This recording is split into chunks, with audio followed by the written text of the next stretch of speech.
Então, poxa, professora Ítala, é muito... Eu já falei para a professora Ítala que ela é uma espécie de madrinha informal, e em algum momento a gente vai formalizar isso do nosso grupo aqui em Recife. Acho que é uma pessoa que eu admiro muito, também filosoficamente, em termos de trabalhos. Mas depois que eu fiquei 4 anos na coordenação da pós, isso aqui, né? Poxa, depois que eu fiquei 4 anos na coordenação da pós, 4 anos nessa presidência da SBFA, eu admiro muito, mais agora, professores que não só fazem pesquisa de ponta, de vanguarda, mas professores professoras, claro, que assumem esses cargos, assim, porque acho que é muita coragem, em um contexto político onde a gente é asfixiado, né, sufocado, tem pressões de todos os lados, em termos de financiamentos, em termos de ascensão. Eu peguei essas dificuldades no meio de uma pandemia, morrendo 3.000 pessoas e com um governo de extrema-direita, anti-vacina, anti-ciência, anti-universidade, dizendo para as pessoas saírem de casa mesmo. Foi um negócio muito doido, né? Então, eu fico feliz. Acho que a vitória coletiva. A gente aqui em Recife tem um doutorado agora, acadêmico, estrito sensu, e a SBFA acho que está muito bem também. Especialmente por uma questão de coesão de comunidade. Acho que a gente precisava muito de comunidade depois desses anos depois de uma pandemia muito dura, né, com tantas mortes, com tantas sequelas físicas e psicológicas, ter esse momento também coletivo, né, de vinculação e reerguimento de uma comunidade que era ativa, muito ativa também, né? Claro que muita gente fez coisa antes. Então acho que a gente fez um bom trabalho. Isso tudo só para falar, você é uma referência, assim, para mim, especialmente a atuação acadêmica, assumindo essas coisas muito difíceis, muito delicadas. Um CNPq na CAPES, não é fácil fazer uma coisa como essa, mas tem uma importância institucional muito grande e de bastidores que muitas vezes a gente não consegue avaliar, né? E nem dar a devida importância para isso. Então é muito bom falar isso para uma juventude, né, para novos pesquisadores e pesquisadoras. Esse trabalho de carregar piano, que às vezes você não enxerga, mas dá muitos benefícios, né, para uma... Então, sei lá, tem doutorandos agora que nunca nem me olharam para minha cara, mas, veja, eles estão se beneficiando também de um esforço coletivo para um doutorado agora.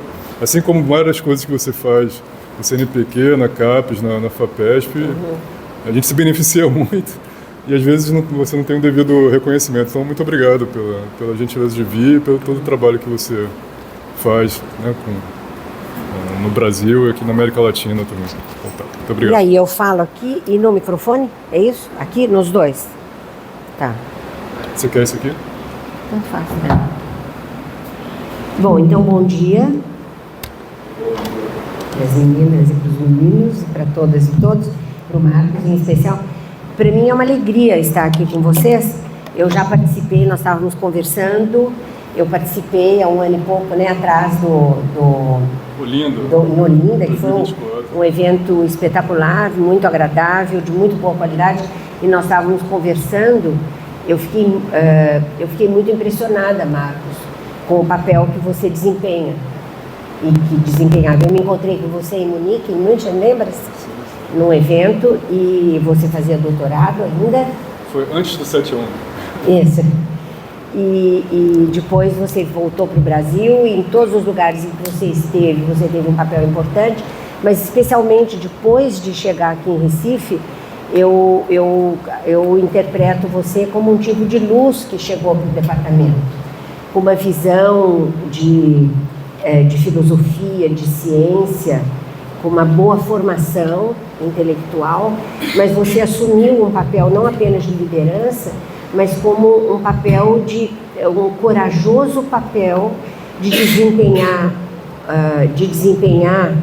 a sua responsabilidade junto à universidade, aos estudantes, não apenas de ensinamento, não apenas como professor, buscando priorizar a qualidade do ensino, a qualidade do aprendizado, a qualidade das suas aulas, do programa, da pesquisa que você desenvolve, mas eu acho que você teve coragem de assumir um papel muito importante no Nordeste, aqui em especial em Pernambuco, em desenvolver corajosamente, com qualidade filosófica e científica, desenvolver projetos, ações em temas que são muito importantes, não apenas para o desenvolvimento da filosofia e da ciência brasileiras, latino-americana, como especial importantes para a fixação corajosa de uma identidade nacional brasileira. Eu acho isso muito importante, Marcos. Continue com isso. E com a qualidade que você tem de formação e do que você pode transmitir para os estudantes. Então, eu aceitei vir aqui com muito gosto, porque eu quero também, além de parabenizar você, eu quero mostrar o apoio que eu dou e que nós temos que dar para o trabalho que você está desenvolvendo aqui. E eu acho que você começou aí com uma fala importante, nós temos um papel a desempenhar e os meninos vão ter, as meninas, nossos alunos, nossos queridos discípulos vão ter que assumir esse papel no momento em que nós fizermos falta, em que nós não estivermos aqui. Qual é o papel? Não apenas ensinar, divulgar o que existe de conhecimento, mas procurar inovar.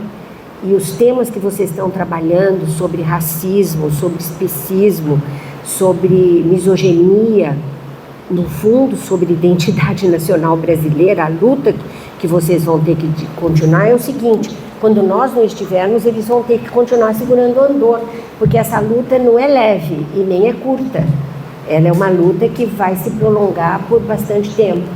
E o nosso papel, eu acho que de uma certa forma, eu que ainda venho do Sul, sou descendente de imigrantes também, vocês que estão aqui no Nordeste, nós temos uma posição privilegiada, porque num país, nas condições do nosso, em especial Norte e Nordeste, nós pudemos estudar, nós pudemos frequentar a universidade, nós temos a chance de pós-graduação, e nós estamos trabalhando numa área que é fundamental, mas que ainda é pouco valorizada, porque ela não tem resultados específicos tão visíveis, né?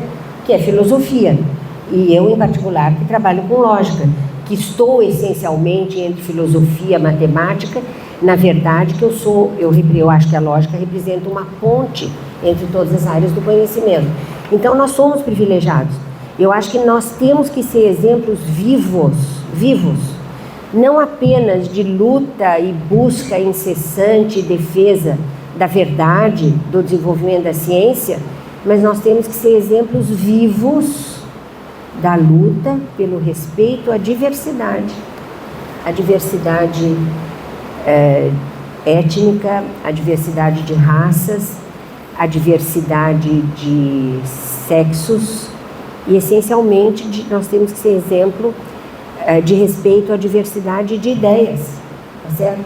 E então, vamos lá, o livro do Marcos, na verdade, ele está clamando pelo respeito à diversidade de posicionamentos, à diversidade de ideias e à diversidade de racionalidade, a possibilidade de aceitação da diversidade de racionalidade.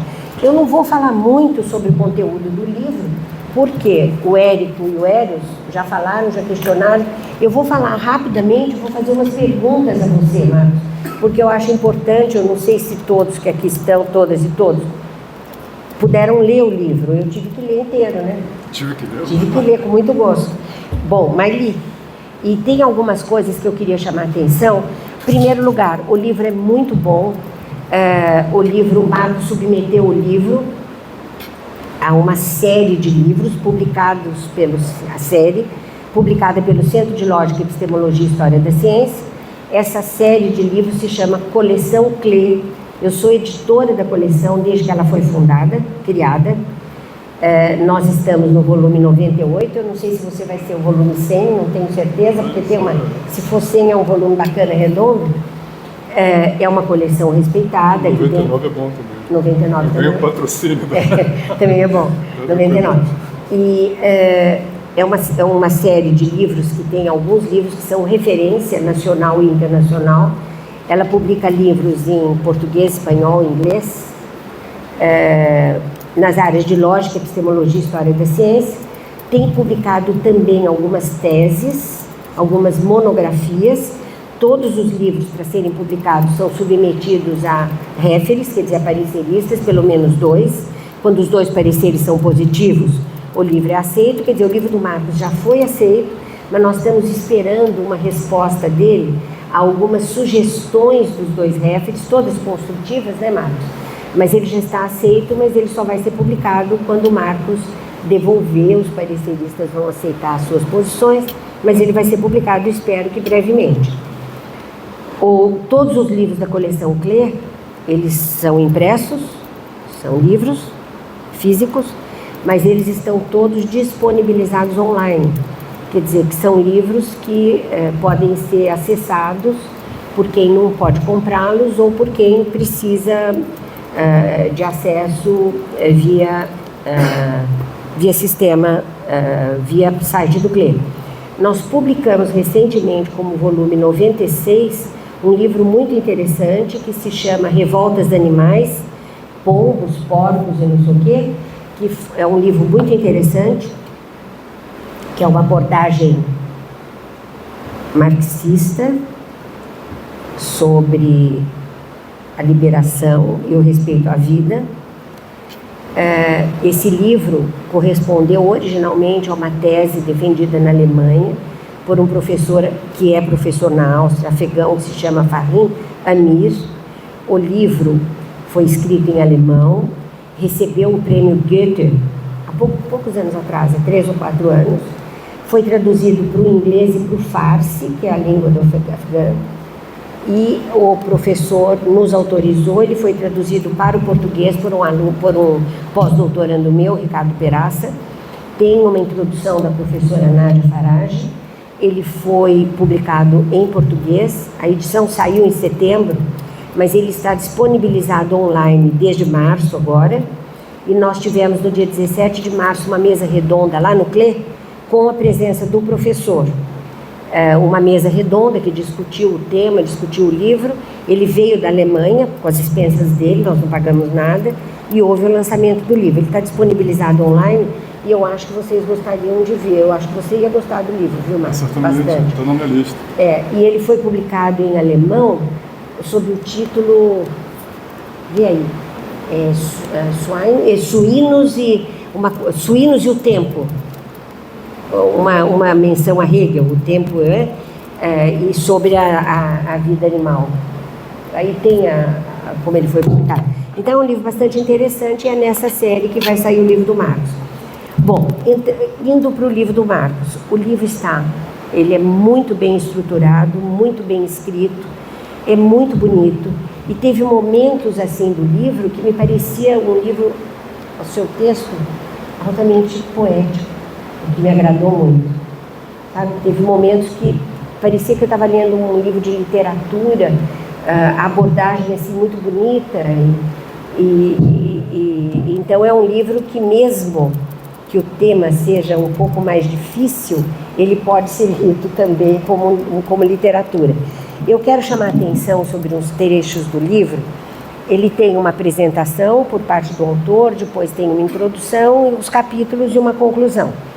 Na apresentação e na introdução dá para saber qual é a sequência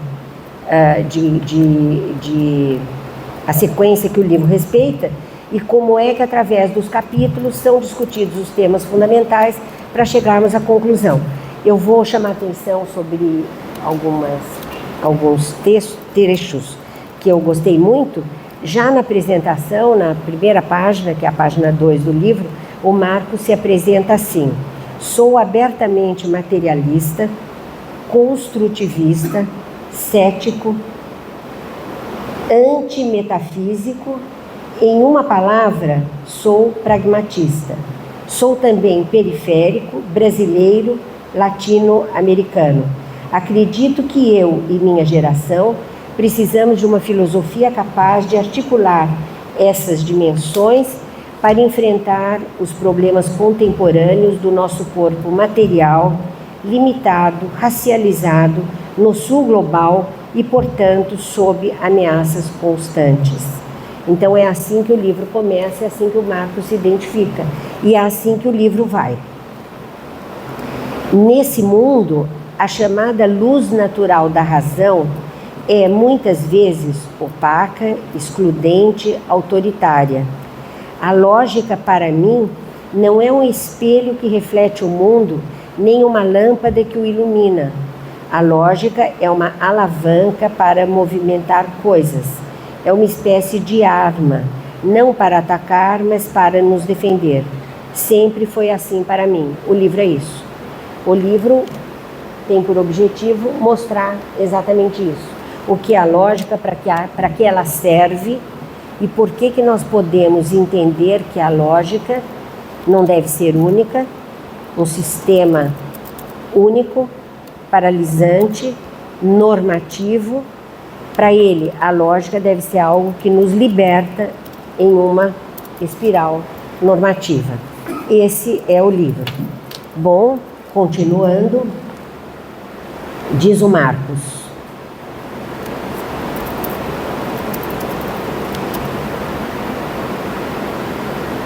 Quero munir pessoas periféricas com novos conceitos, vocabulário e teoria, não para reproduzir acriticamente sistemas ou reforçar o paradigma de dominação de uma lógica única, mas para explicitar, resistir, disputar e transformar práticas conceituais, especialmente as injustas, a partir de dentro, a partir de seus próprios jogos. A esta estratégia neopragmatista chamo neste livro de soberania gramatical. Eu vou fazer perguntas na base disso, tá? O que aqui se propõe é uma filosofia da lógica que retorna a cada passo ao mesmo caminho, o dos nichos inferenciais que habitamos em nosso cotidiano, mas sempre para percorrer nossos jogos de linguagem de outro modo, com atenção redobrada, como quem refaz uma trilha e nela descobre novas curvas, novas ameaças, mas também novas luzes, novas cores, novos contornos, novos sentidos. Não é o livro inteiro não, são só algumas páginas que eu separei. Bom, ele começa com uma discussão sobre a soberania gramatical. A soberania gramatical condensa, então, o modo neopragmatista de pensar emancipação e revisão em nossas práticas conceituais. Por isso, a espiralização da lógica não é um tecnicismo isolado, mas um projeto político e filosófico. Articular expressividade, normatividade e disciplina de modo não dogmático, não autoritário, mas historicamente situado e socialmente encarnado.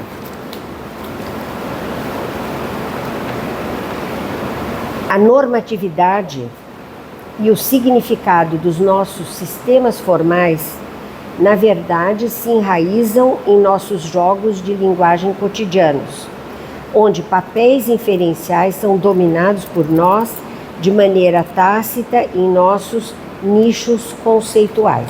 Eu tenho a impressão que você que inovou o conceito de nicho conceitual, não foi? Foi. Nicho, affordances não é novidade sua, mas nicho conceitual e nicho inferencial são uma novidade no seu livro. Você adequa os conceitos e inova partindo de uma questão gramatical para nicho conceitual e nicho inferencial. E depois affordances inferenciais, que também é uma novidade no seu livro. Aí ele observa que ele parte de duas teses fundamentais nessa nova proposta neopragmatista. A primeira tese, de um inferencialismo semântico que toma conteúdos conceituais como papéis inferenciais desempenhados por expressões linguísticas em redes de consequência incompatibilidades materiais. Em segundo lugar, partimos de um expressivismo lógico. Então ele diz que ele parte de 2 pontos, um inferencialismo semântico e depois de um expressivismo lógico. E o termo racionalidade ao longo do livro, isso é importantíssimo, não designa um ideal fixo de correção formal, nem um atributo transcendente da realidade ou da mente humana. Refere-se, antes, a uma prática viva, pragmática e ecológica de coordenação inferencial entre agentes normativos nos ambientes em que habitamos. O que mais?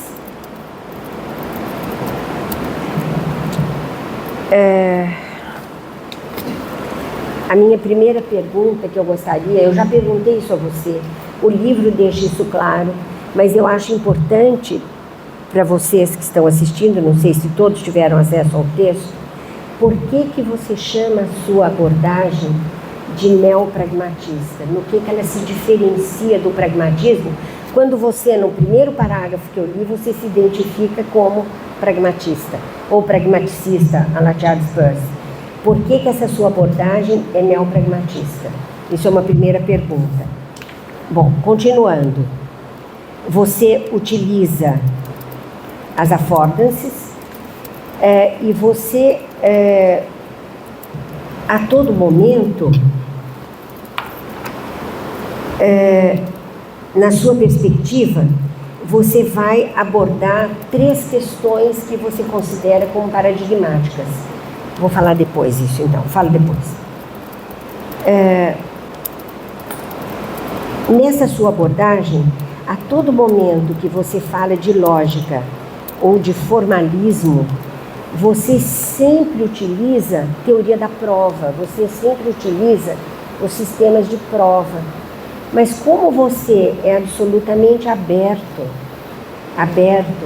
à construção de tipos de lógica que não sejam apenas a lógica clássica, inclusive do ponto de vista formal, e você usa a todo momento abordagem paracompleta, que incorpora lógicas polivalentes, lógicas intuicionistas da literatura e lógicas paraconsistentes, por que você se restringe sempre à abordagem? Toda vez que se fala em sistema lógico, é sistemas de prova. Eu tenho a impressão que você teria que abrir isso até antes da publicação do livro. Já que você é tão aberto, sistemas de prova são tão poderosos e tão bons quanto sistemas axiomáticos, quanto sistemas não simplesmente dedutivos, sistemas abdutivos, sistemas indutivos, que a gente tem sistemas formais, indutivos e abdutivos. Então eu tenho a impressão que você tinha que abrir a isso. E quando você fala em teoria da prova, eu estou lhe falando aqui na página 18 e depois em 16, em outros momentos, você sempre se refere ao Gensen. Você sabe que quem criou pela primeira vez os sistemas de dedução natural foi o Stanislau Jaskowski, não o Gensen. Na tese de doutorado do Jaskowski, apresentado na Polônia, ele introduz pela primeira vez os sistemas de dedução natural. Qual é o ano? Hã? Qual é o ano? É antes do Gensen. Na década de 30 também? Na década de 30. É antes do Gensen. Não foi publicado posteriormente. Mas o seu, ninguém sabe como, ele era nazista, partido nazista, super jovem, 30 e poucos anos, e ele foi para a frente de batalha e desapareceu, ele morreu lutando, muito jovem. O trabalho dele eu descobri recentemente, não foi publicado, depois foi publicado em inglês só em 66, a dedução natural do Gensen, pelo Chabot, que é o húngaro que publicou os trabalhos completos do Gensen, mas em 74, foi publicado em inglês, em 74 ele foi publicado em alemão, acho que os originais, pelo Paul Bernays, com uma introdução do Bernays. Então também foi um trabalho conhecido bastante tempo depois. Então quando falar em dedução natural, sempre mencionar Jaskowski e Gensen. Bom, o que mais? Agora, o que é interessante também no seu neopragmatismo, que a gente tem que chamar a atenção, é que ele é ecológico e periférico, que se você propõe e que você procura realocar a racionalidade dentro da vida, ou seja, como um fenômeno histórico, corporal, institucional e desigual, e com isso você procura incorporar na racionalidade um tipo de racionalidade animal não humano, simplesmente, que é muito interessante na sua abordagem situada e incorporada. E também, mais de um momento no livro, ele questiona a discussão sobre se existe de fato uma única lógica. E você, sem dúvida, argumenta que não, e que as lógicas elas são o produto da racionalidade incorporada e situada. Então, nós temos embutida nessa discussão uma discussão que ainda permanece na literatura lógico-filosófica, que é monismo lógico versus pluralismo lógico. Então, nós temos autores que defendem o pluralismo. Eu, no momento, estou coordenando pelo Brasil um projeto com um grupo russo que é sobre logical pluralismo. Mas eu descobri, por exemplo, o Graham Priest, que é meu amigo, que é um dos grandes nomes da paraconsistência. O Priest acabou finalmente defendendo o monismo lógico, não sei se você já viu artigos dele sobre isso, só que ele defende que existe uma lógica boa, que é a lógica LP dele. Quer dizer, convenientemente. Convenientemente. Quer dizer, é um tipo de posição aberta, que eu defino a possibilidade de outros tipos de lógica, mas lógica boa é a minha, que é a lógica LP. Só que a lógica LP não é dele, você sabe também. Ela foi introduzida nos anos 60, desenvolvida pelo Newton da Costa, e quem introduziu pela primeira vez a lógica LP como sendo lógica de antinomias foi o Florencio Asenjo, que é um lógico argentino que trabalhou e morreu nos Estados Unidos. Então, eu hoje, quando falo da lógica LP, eu sempre falo lógica LP de Asenjo Priest. Ela foi introduzida nos anos 60, o Priest introduziu de uma outra forma no final dos anos 70, ela é exatamente a lógica do Asenjo e ela ficou conhecida como lógica de paradoxos, né? LP do Priest. Mas então eu levei um choque quando eu vi que ele defende que existe uma lógica que é a melhor de todas, que serve para tudo, que é a lógica LP. Então, você defender a pluralidade de lógicas, mas dizer que a melhor delas é a sua, eu também acho gozado, e que serve para tudo, né? Como lógica básica. Bom, agora que mais? Então, minha primeira pergunta, por que você se identifica como neopragmatista, no que nisso se diferencia do velho, conhecido e bonito pragmatismo, em especial do pragmatismo persiano? Primeira pergunta. Outra observação que eu acho muito interessante do texto. A lógica clássica, portanto, deve ser entendida como apenas mais uma forma possível e conveniente de regime disciplinar, não como padrão universal da racionalidade. Pronto, agora nós chegamos... acho que eu vou para os finalmente aqui.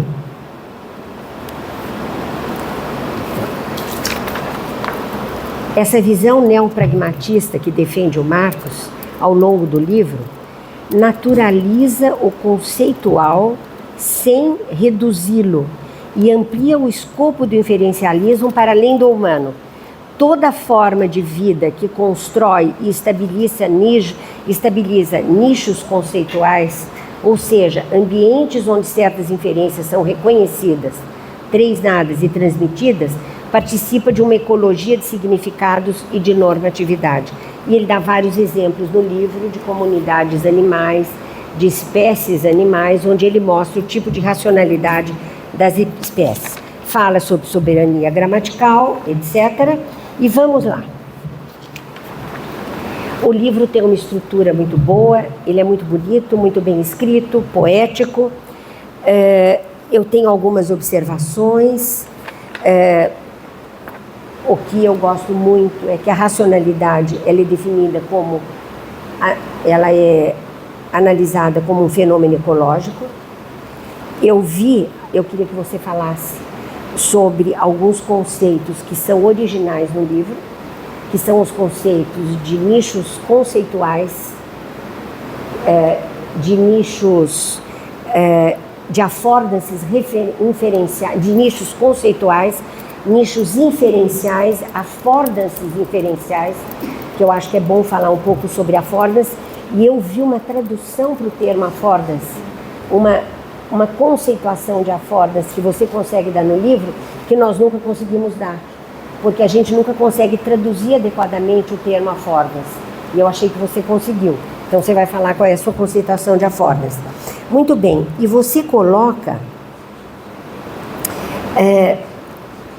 eu acho que você aborda muito bem, como centrais no seu livro, o que são os 3 desafios clássicos que atravessam a filosofia.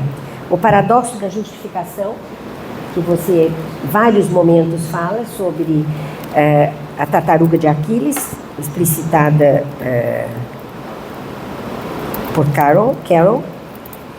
Os 3 grandes desafios da filosofia: o paradoxo da justificação, explicitado pela questão da tartaruga, o ceticismo estrutural, que você coloca através do trilema de Agripa, e a armadilha de Quine.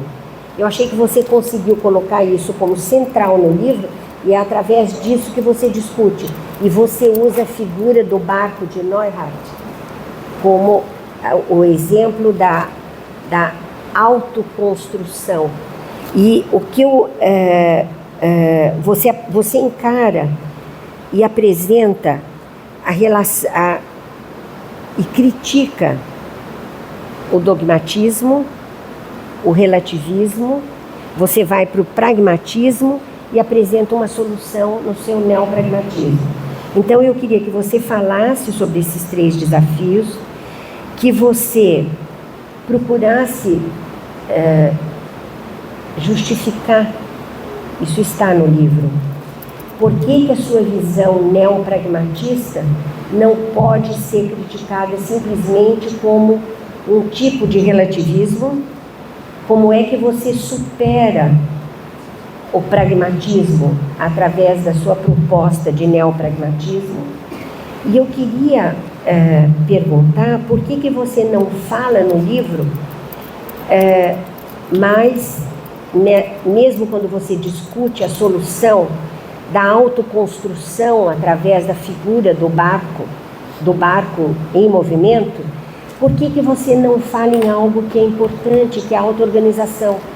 Porque você tem no seu enativismo processos que conduzem à emergência, que justamente são justificados e estão no seu neopragmatismo como processos complexos em que há auto-organização. O seu livro fala muito pouco de auto-organização. E eu queria mencionar uma coisa que é importante, que você fala sobre Carnap no livro, sobre o princípio da tolerância. Em 1958, Newton da Costa publicou um artigozinho que é muito bonito no Boletim da Sociedade Paranaense de Matemática, que foi a primeira publicação de matemática do país, e que o Newton colaborou muito na criação.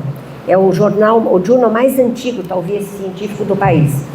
E o Newton, nesse artigo em 1958, depois numa entrevista para nós lá no livro nosso, o Newton diz que ele propôs esse princípio motivado pelo princípio da tolerância de Carnap. E ele propõe um princípio que se chama princípio da tolerância em matemática. E ele diz o princípio: toda teoria matemática deve ser tolerada desde que ela não seja trivial, que é um princípio que estende a tolerância da consistência, à la Hilbert, para a não trivialidade.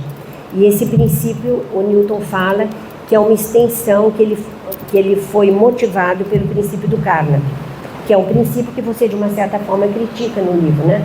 Mas eu sou tolerante. Mas somos tolerantes. E eu queria também, você vai falar sobre os 3 desafios, a armadilha do Quine, e eu queria concordar com você discordando do Quine, ao contrário do que falou o Eros, porque ele diz de uma certa forma é outro assunto. Eu não considero que você discutir a possibilidade de outros tipos de interpretação para conectivos, que isso seja mudar de assunto, como diz o Quine. Eu entendo que isso significa procurarmos encarar a racionalidade sob outros contextos e sob novos e criativos pontos de vista. Eu acho que essa posição do Quine é uma posição conservadora, reacionária, de hemisfério norte, de americano. Nunca gostei dela e gosto muito da forma que você a encara no livro. Uma outra questão que eu queria chamar a atenção, você já assistiu, eu acho que foi na Áustria, quando eu apresentei os trabalhos que temos desenvolvido sobre traduções entre lógicas. Você se lembra? Nós desenvolvemos um projeto de muitos anos e continuamos com eles, porque agora está com uma nova abordagem, com uma aluna de doutorado minha. Na época, nós propusemos à FAPESP, o Walter Canielli que coordenou, um projeto temático que foi aprovado para discutir, propor uma definição geral para o conceito de traduções entre lógicas. Qual era o objetivo do projeto? Tentar entender a pluralidade de lógicas e se havia uma forma razoável, adequada de nós entendermos as relações entre os vários tipos de lógica. E com isso a gente pretendia, inclusive, discutir o que seria o conceito, quando que duas lógicas são duais, quando que duas lógicas são isomorfas. E nós acabamos fazendo uma proposta de um conceito, de uma definição do que são lógicas e do que são traduções entre lógicas. Isso aí rendeu, nós tivemos vários trabalhos publicados e nós acabamos propondo com um aluno meu de doutorado na época, o Hércules Feitosa, que depois é meu colaborador, vários artigos do Hércules comigo, nós acabamos propondo uma teoria de traduções. Então nós propusemos que lógicas são simplesmente coleções de objetos conjuntos com uma relação de dedutibilidade, uma relação de consequência. Então lógicas são conjuntos com relações de consequência. Então, muita coisa é lógica. Lógicas são coleções com consequência nelas. Essas relações de consequência podem ser dedutivas, indutivas, abdutivas. Então, estruturas algébricas são lógicas, espaços topológicos são tipos de lógica e traduções entre lógicas são funções que levam esses conjuntos de modo que a relação de consequência seja preservada. Então, quando nós dizemos assim, depois nós explicitamos outros tipos de relações de consequência, de traduções mais estritas, que nós chamamos de traduções conservativas, traduções conceituais, que preservam regras de dedução. Nós propusemos o conceito de traduções conceituais abstratas. Então, com esta abordagem, as linguagens naturais são tipos de lógica, são casos especiais de lógica. E traduções entre linguagens naturais são tipos especiais de traduções lógicas.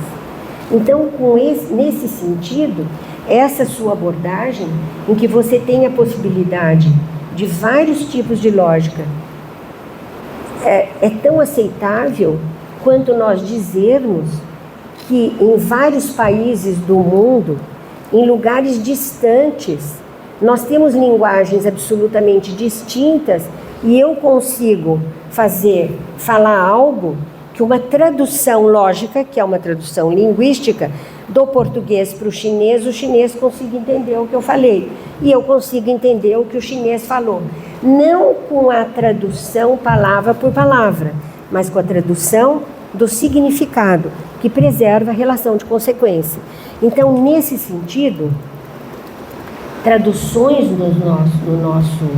sob o nosso ponto de vista, são funções ou correspondências que mostram o quão é importante a sua espiral normativa, porque nós podemos ter uma série muito grande de lógicas que preservam racionalidade, que significam certos tipos de relação de consequência, sendo que traduções entre elas mostram que nós não mudamos Nós não mudamos de assunto. Nós simplesmente adequamos, de acordo com o contexto, aquilo que um falante fala, um tipo de racionalidade que pode ser adequadamente traduzido e preservado em outro tipo de racionalidade. Então, eu também entendo que esse seu livro tem muita relação com a nossa teoria de Certamente, traduções, vocês são uma influência, certamente. né? Tem muito com a teoria de traduções. Então, minhas perguntas básicas. Primeiro, explique como que você dá conta de lidar com esses 3 desafios clássicos: o paradoxo da justificação, o ceticismo estrutural e a armadilha do Quine, que eu acho que estão por trás de todo o seu livro. Me justifique, por favor, mostre por que você consegue passar do pragmatismo para um neopragmatismo e que isso não significa simplesmente um estreitamento do relativismo lógico. E se você vê alguma relação com essa sua aceitação do pluralismo lógico como, na verdade, uma aceitação de uma racionalidade que pode ser estendida de acordo com o contexto, se você vê relação com o nosso trabalho sobre traduções entre lógicas. E muito obrigada pelo livro. Vai ser um livro lindo. E você vai escolhendo a capa, tá? Beleza. Está sendo lindo o processo.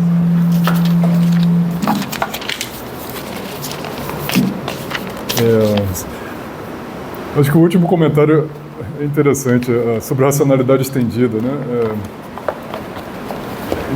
Em certo sentido importante para mim, a racionalidade é sempre estendida. Ela é sempre, talvez ela seja sempre debitária ou parasitária de elementos, ela não é independente de elementos corporais, materiais, ecológicos, em interações dinâmicas. Mas eu concordo plenissimamente. Então, eu acho que a própria essa teoria da filosofia da mente que pretende ser estendida, eu acho que ela já começa de um problema errado. É esse problema de uma distinção radical entre categorial, né, entre um interno e o externo, né? Eu acho que é um tipo de organização conceitual ou de quadro normativo, como foi apresentado ontem, que eu tento evitar. Porque, por motivos que eu estou chamando aqui de neopragmatismo periférico, não porque é errado, não porque é falso, mas porque é uma armadilha. E a gente não tem lá muito tempo nem energia de ficar caindo em algumas armadilhas sempre, né? Então essa armadilha dessa cisão categorial entre mente e corpo, entre o interno e o externo, dessa forma, debitada de uma tradição longa, né, na filosófica também, europeia, né? Eu não uso esse vocabulário de interno e externo. Inclusive o meu tipo de expressivismo, que está muito influenciado essa tradição do Brennan, ele também não é o expressivismo mais romântico, né? Não é a questão que você tem coisas internas, individualmente internas a você tem esse acesso a elas e você vai externalizar ela, como em forma de arte, ou em forma de expressões, ou em forma de linguagem, ou eventualmente em forma de lógica. Aqui a chave conceitual não deve ser entre interno e externo. Eu recuso essa distinção. Ela é muito mais porosa e ela não desempenha um papel central nenhum. Eu não estou falando que não exista, mas ela não tem o protagonismo metodológico que parece ter, ou o protagonismo analítico que parece ter em outras tradições, né? Então, o que eu estou querendo é enfatizar o elemento não do interno e do externo, mas o do implícito e do explícito. Do implícito que nós já dominamos em forma de habilidades e competências no nosso cotidiano, ou seja, é olhar de uma maneira mais amigável, amistosa com o nosso cotidiano, talvez uma herança mais wittgensteiniana, né? Pense menos, olha o que a gente já faz, isso já é muito rico, já é muito diverso. É tipo deslocar uma visão muito abstrata, idealizada, muito intelectual, muito carregada com vários conceitos que impedem da gente ver aquilo que a gente faz todo dia. e com muita habilidade, com muita competência, com várias indeterminações, conflitos, inconsistências, mas a gente faz. Né? A ideia é que você domina coisas implícitas nessas práticas regulares que nós dominamos. Eu estava conversando ontem de várias coisas que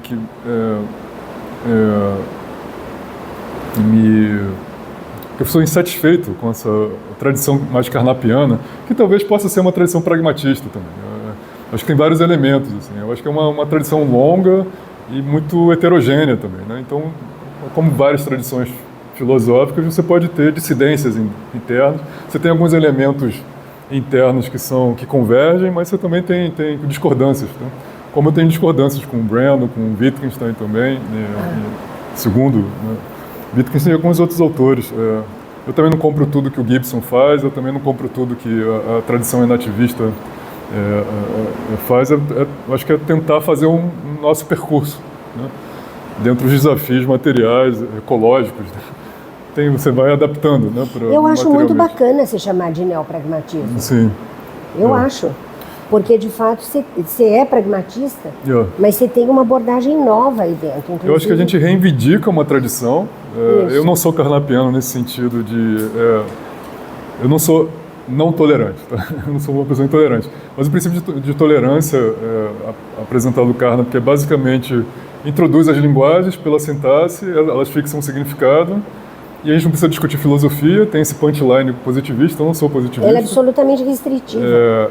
Ela é uma tolerância restrita.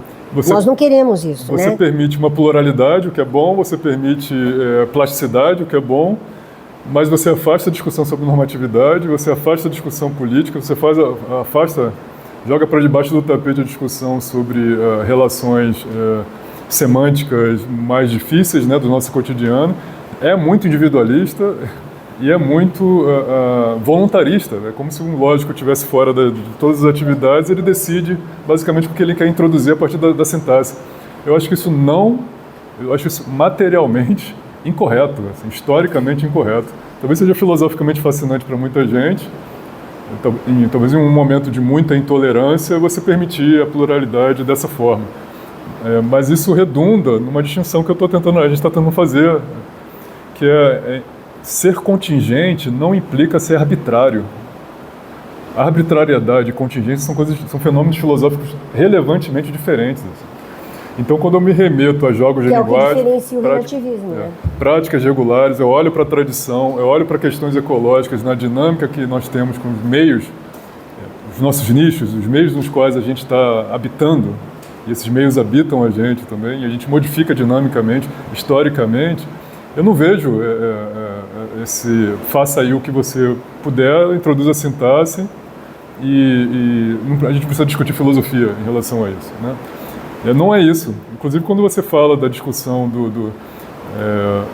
por exemplo, como a lógica LP do Priest, em verdade, historicamente ela já existia, e o apagamento do que isso foi feito, você tem um grupo muito forte, muito importante, de reivindicação filosófica, histórica, desafio da maneira como o Norte Global predou a história da lógica na América Latina, por exemplo, que é muito rica, né? Então acho que vocês desempenham um papel muito importante nisso, de reavivamento. Assim, se eu tenho um princípio de tolerância de Carnap, que é basicamente faz aí o que você puder, ou o que você quiser, me dá a sintaxe, uma coisa como o que Priest faz, passa, entende? Porque não tem elementos políticos nisso, não tem elementos históricos, não tem elementos de uma tradição anterior, você não tem elementos da dinâmica com o meio onde a pessoa está inserida, você não tem elementos dos jogos que estavam sendo feitos anteriormente. Eu acho que é muito permeável de uma maneira nociva a esse tipo de apropriação, esse tipo de exploração, entende? Porque é basicamente um indivíduo tomando decisões. Mas veja, indivíduos tomando decisão, quem é que se beneficia com isso? Ele pertence a qual grupo? Esse grupo tem acesso ao quê? Tem quais recursos históricos? Tem elementos de poder nisso. Como é que eu vou introduzir esses elementos de poder que estão mascarados, né, nesse LP de Priest, sem olhar para a tradição latino-americana, só olhando para o princípio de tolerância do Carnap? Eu não sei como fazer isso, filosoficamente, entende? Então eu acho uma matriz filosófica insuficiente para os nossos desafios. E ela está mascarando problemas que são muito importantes. Ela está negligenciando coisas que deveriam estar sendo faladas, explicitadas. Isso, a gente tem uma tradição anterior a um indivíduo introduzindo sistemas formais, publicando muito rápido em revistas internacionais, que você tem uma espécie de loop de reforço, porque ele está no norte global, você tem acesso a recursos e eles se citam entre eles. Inclusive facilidade de língua, né? A facilidade de uma língua, não, eu não sou falante natural dessa imperialês, dessa coisa do sou nativo dessas línguas anglo-saxãs. Então a gente se vira e vai acompanhando uma coisa que já existia antes na gente, com a gente, na tradição, corporificada, com as restrições materiais e históricas que nós vivemos, inclusive em função do avanço dessas instituições do norte global na gente, né? Uhum. Então eu acho o princípio, é uma insatisfação muito constitutiva em relação ao protagonismo que uma tradição, por exemplo, brasileira, e desculpa, eu acho que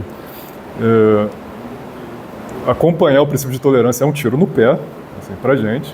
Elementos políticos, materiais, ecológicos, históricos. Tem que pegar o princípio da tolerância do Newton da Costa, é isso, por isso Sim. que eu mencionei.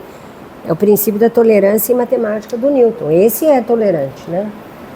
Mas veja, tem uma ascendência aí, tem uma ascendência obviamente carnapiana.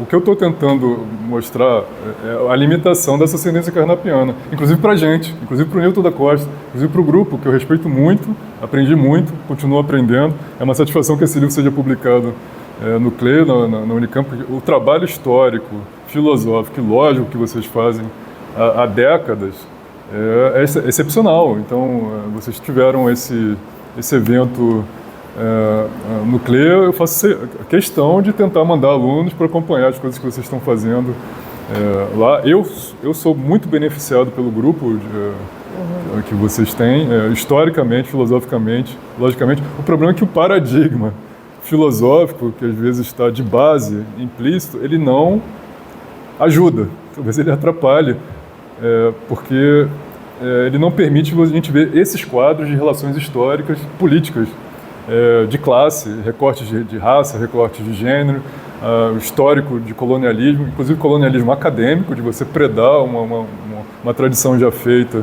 e tomar como sua. Isso acontece novamente com essa tradição do renativismo, você sabe bem, é uma tradição latino-americana, chilena, que hoje virou uma tradição do norte global. Então você tem escolas, sei lá, holandesa, não sei do que, fenomenológico, você tem uma escola agora do renativismo radical, que apaga Varela e Maturana. Que apaga, entende? Assim, eu quero ser tolerante também, mas eu também quero ser justo. A questão é de justiça histórica.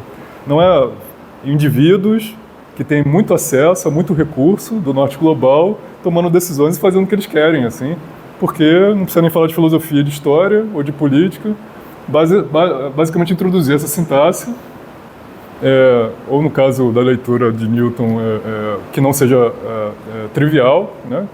Você pode ser inconsistente, mas não pode ser trivial, mas isso é insuficiente para o tipo de desafio que nós temos. E eu acho que é um tiro no pé, inclusive nosso, entende? Para que a gente faça história da lógica, ou política da lógica, eu gostaria de fazer política da lógica, sim. Se eu olho para inclusive, os elementos institucionais, curriculares, de reforço de um tipo de lógica só, que em verdade vem do norte global e é imposta dessa maneira de cima para baixo, autoritariamente. Seja numa forma de um monismo muito explícito, seja numa forma de um pluralismo que não permite a discussão das consequências pragmáticas de você pensar de uma maneira como essa, ou do apagamento histórico anterior. Então, se eu quero fazer epistemologia da lógica, política da lógica, filosofia da lógica, Carnap tem que ser bloqueado. Sinto muito, entende? Esse princípio de tolerância do Carnap, ou a armadilha de Quine. E o Quine também é insuportável. Do tipo, você vai introduzir uma outra lógica, eu não consigo nem conversar com você, porque é uma espécie de disputa meramente verbal, você está falando sobre... eu acho esse tipo eu não estou falando, mais uma vez, do seu ponto de vista neopragmatista, eu não estou falando que é falso, eu não estou falando que é verdadeiro ou incorreto, eu estou falando que isso é nocivo. Isso. Em função das consequências pragmáticas de algo como isso, né? Além de ser materialmente incorreto, porque não captura historicamente o que acontece. Se a gente vai para um evento como esse, está todo mundo conversando sim. A gente está no EBL. Não, que significa essa negação? Ah, não, mas quais são as Isso não é consequências negação, você... é outra coisa. isso Como não é negação? Só porque não é o jeito que você Veja, entende, se você vê negação. o que a gente faz em congressos de lógica, não é o que Kahneman está falando, entende? E, de certa maneira, também não é o que o Kahneman está falando. Não é só introduzir pela sintaxe sistemas formais e não falar filosofia. Eu vejo pessoas com muito interesse em uma demanda muito grande de aspectos filosóficos, entende? Inclusive grandes lógicos ou grandes matemáticos. O princípio de tolerância, ele não chega nisso, né? Ele é muito permissivo. Não, mas é por isso que o princípio individualista de Newton corrigiu o princípio arbitrariedade, ele tem elementos de convencionalismo muito centrais, assim, né?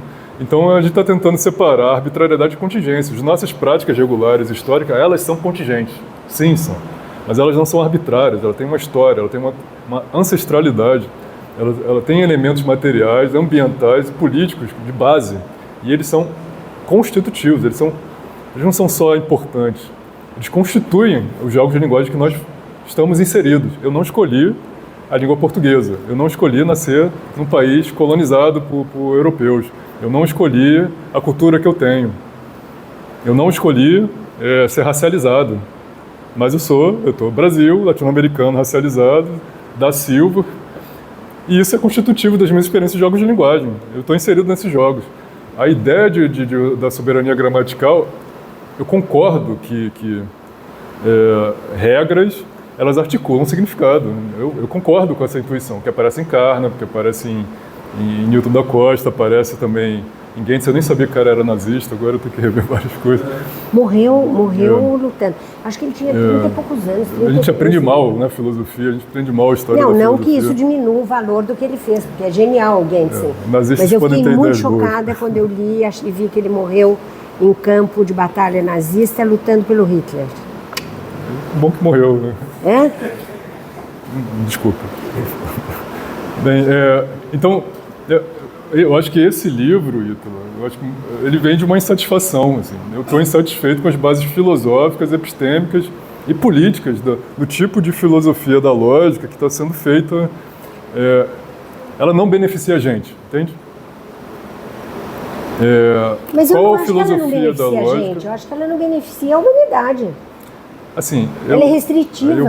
Talvez eu estou numa... Tem um parecerista que me chamou de anti-iluminista. Anti-iluminista. Depois a gente fala sobre isso. Esse conceito de humanidade eu acho muito problemático. Eu acho que, inclusive, por elementos aí antropocêntricos, especistas, quem é essa humanidade ou não. Quem é a humanidade? Eu não sei o que é humanidade e eu não preciso desse conceito de humanidade. Assim, né?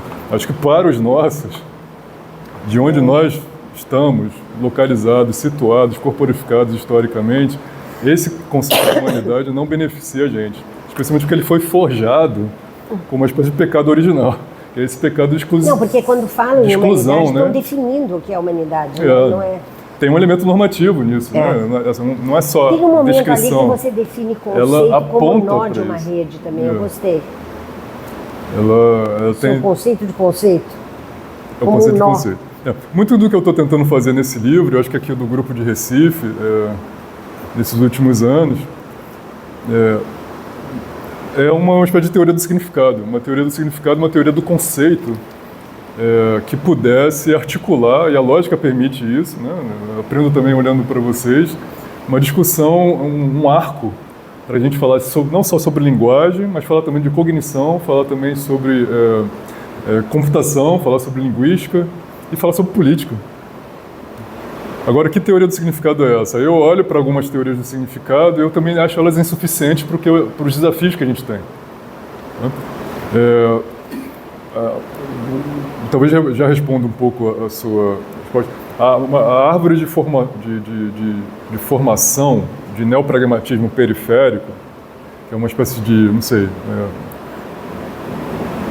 uma espécie de pano de fundo que a gente está articulando para avançar nesses temas todos, né, de linguagem, cognição, computação, linguística, política e lógica, é uma base inferencialista, é uma base expressivista, né? Ou seja, a gente não está defendendo que não exista. Eu sou cético. Eu não sei muito bem qual o cético que eu sou, mas eu tenho um ceticismo forte de base. Eu não estou falando que não exista representação, eu não defendo que não exista referência ou denotação no mundo, eu também não estou falando que não existe mundo. É só uma espécie de deslocamento, é um elemento estratégico de deslocamento de qual é a ênfase metodológica que a gente vai dar. Então a ênfase metodológica não está na noção de referência, não está na noção de modelo, não está na noção de... Eu não estou falando que modelos não existem. Está na inter-relação. Ele não está em elementos referenciais ou elementos representacionais, ou em elementos privados, não mesmo, ou em elementos mentalistas, não mesmo, subjetivistas, não mesmo. A ênfase que eu estou dando são como o significado é articulado objetivamente por relações inferenciais. Eu acho que essa é a intuição que vários autores tiveram, assim, isso não é original, né? Então, o tipo de neopragmatismo é uma ênfase, talvez no papel seminal que esse deslocamento de elementos representacionais ou referenciais para a inferência, o espectro, e a abrangência e a profundidade que isso poderia ter, e a seminalidade que isso pode ter, uma aposta. Então, tem um elemento pragmático. Eu desloco metodologicamente de elementos representacionais para a inferência. E faço uma aposta. Vamos ver até onde isso vai dar. Entende? Vamos desenvolver essa tradição. Esse termo neopragmatismo ele já existe.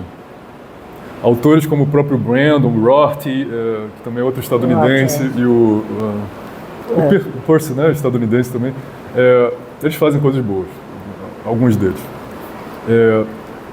O Horowitz também, contemporâneo, desenvolveu coisas como essas, e eles se auto-intitulam neopragmatistas. Eles reivindicam essa tradição do pragmatismo clássico, mas com elementos explicitamente inferencialistas, explicitamente expressivistas, ou seja, isso me remete muito ao segundo Wittgenstein, que é a minha ascendência filosófica também, né?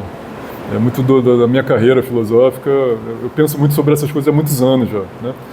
Então, veja, a gente já tem os nossos jogos de linguagem, eles são plurais, são diversos, eles são caóticos, eles são confusos, eles são emaranhados, eles são indeterminados e a gente joga eles no nosso cotidiano. O que a gente vai fazer não é só que significado é uso, o significado é uso inferencialmente articulado. Então, se você me der isso, a prática ela é inferencialmente articulada. Basicamente, todos os jogos que nós jogamos, os jogos que estão sendo jogados agora, eles são inferencialmente articulados, ou seja, estão em quadros densos de relações do que se segue do uso e de quadros de incompatibilidade e compatibilidade material. Aí você tem elementos, eu posso explicitar isso, esses quadros de incompatibilidade com negações variadas, entende? Então alguém vai perguntar qual é a negação que existe, qual é a negação verdadeira dos nossos jogos de linguagem. Isso não faz nem sentido, entende? Qual é a disjunção verdadeira dos nossos jogos de linguagem? Parece, o pessoal que gosta de futebol, alguém pergunta qual é o futebol verdadeiro. Eu não sei nem o que significa uma coisa como essa, mas vários filósofos eles compraram de barato, eu acho isso.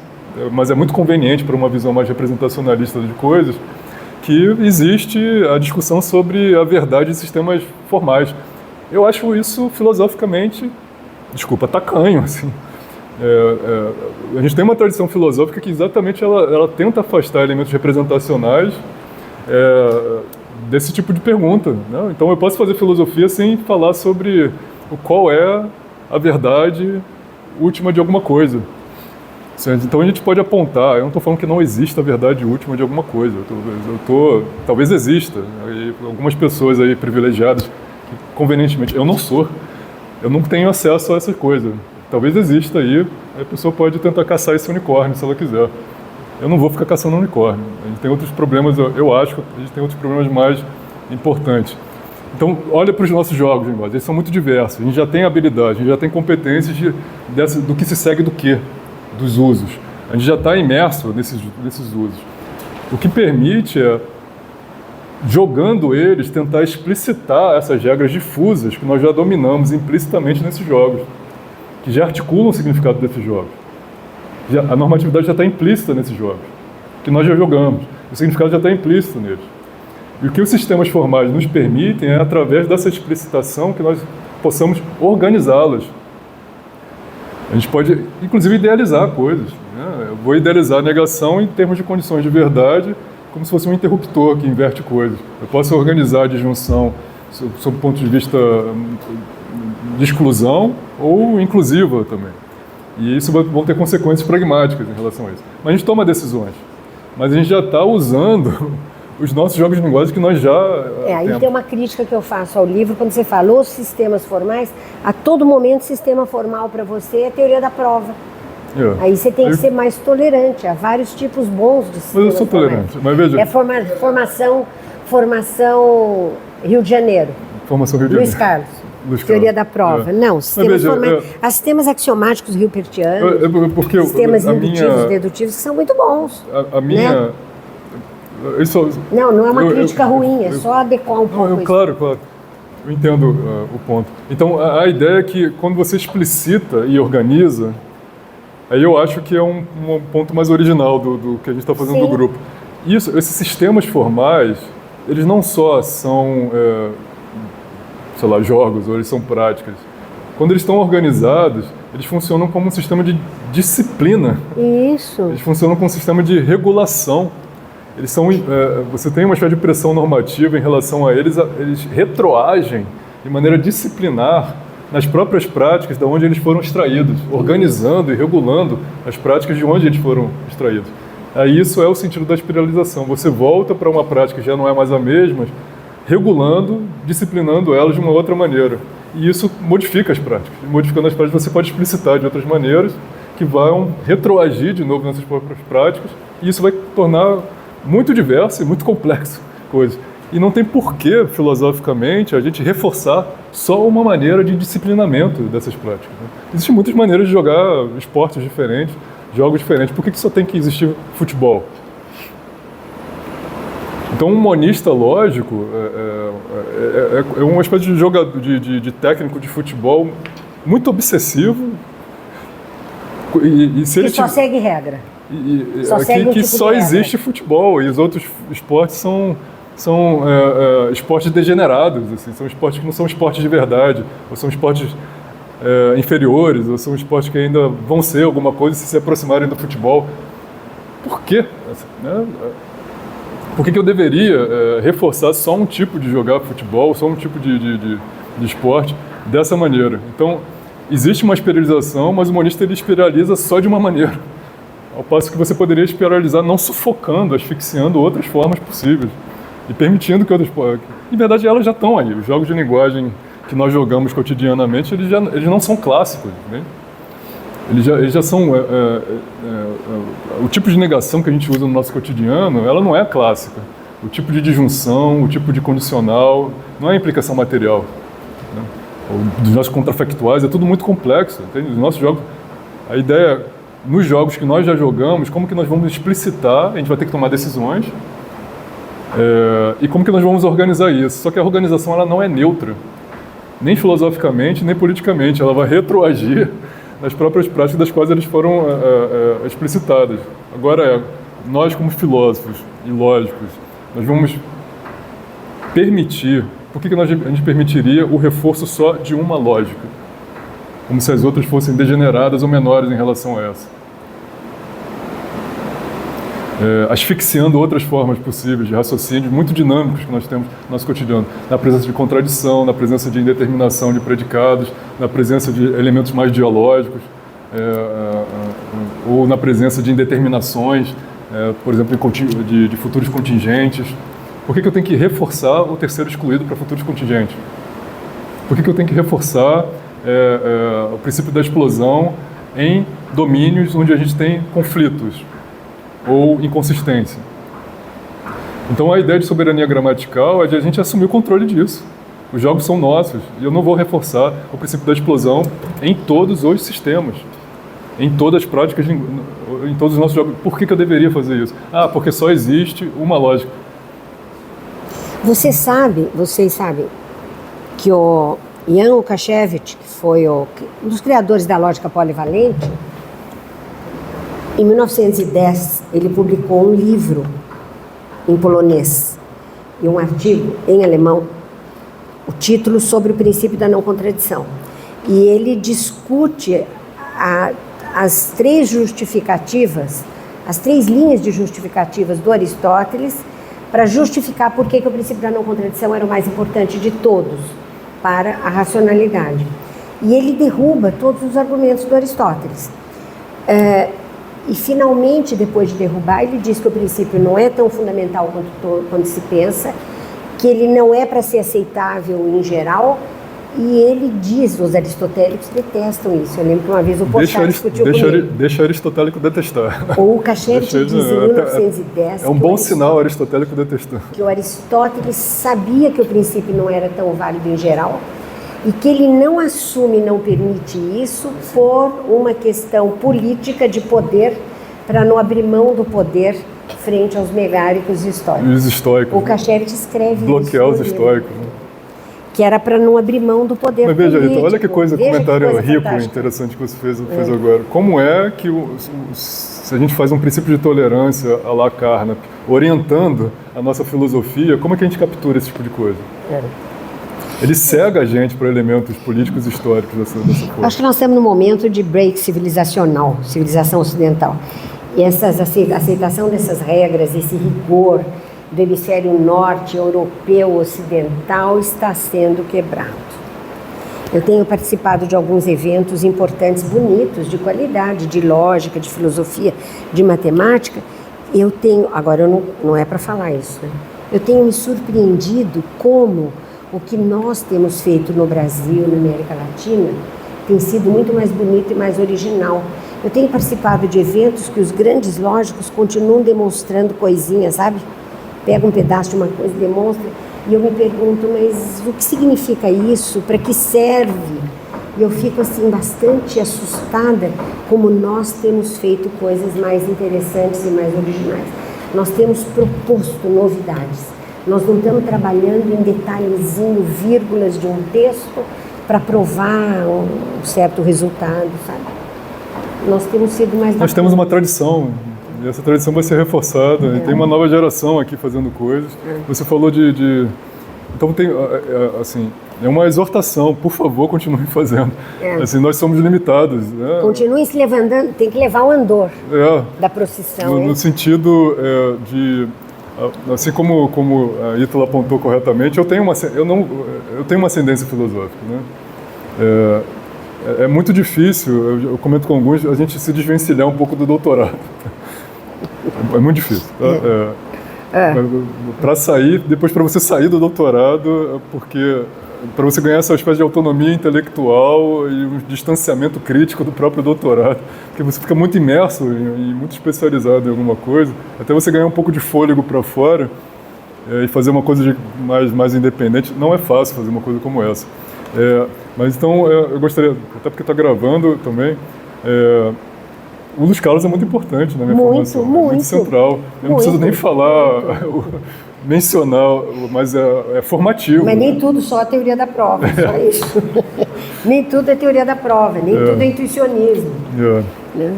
Então, o que eu, por exemplo, a literatura sobre dedução natural e essa ideia de que regras elas articulam um significado, eu devo a ele, entende? Eu devo os cursos da graduação, onde eu ficava, olha, que interessante, então eu não preciso falar de condições de verdade para introduzir a noção de significado, então eu posso introduzir e eliminar regras dessa forma, e isso fixa o significado.